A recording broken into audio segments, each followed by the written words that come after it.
decidimos então fugir pra outras vaquejadas. Iríamos seguir, marcamos o lugar pra gente se encontrar, mas na hora marcada ela não estava lá. Voltei em um galope, saí cortando o vento, como se procura uma aluvia no relento. E tudo em mim chorava por dentro, e tudo em mim chorava por dentro.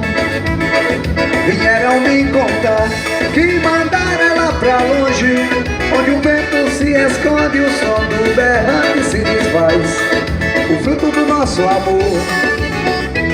Ela estava a esperar, eu fiquei desesperado com tamanha maldade.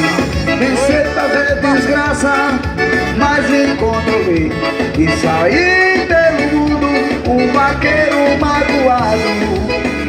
Só que um dia eu amei. Vai, safadeza!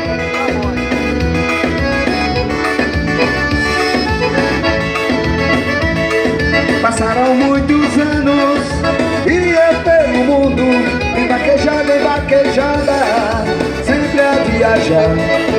Era um grande vaqueiro, mas meu coração continuava a penar.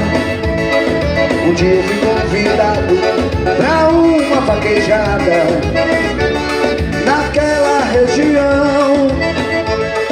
Pensei não voltar lá, mas o grão vaqueiro nunca pode vacilar.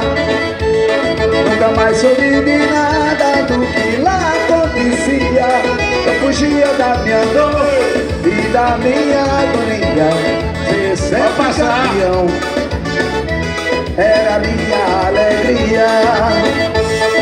Depois de 17 anos preparei pra voltar como um campeão.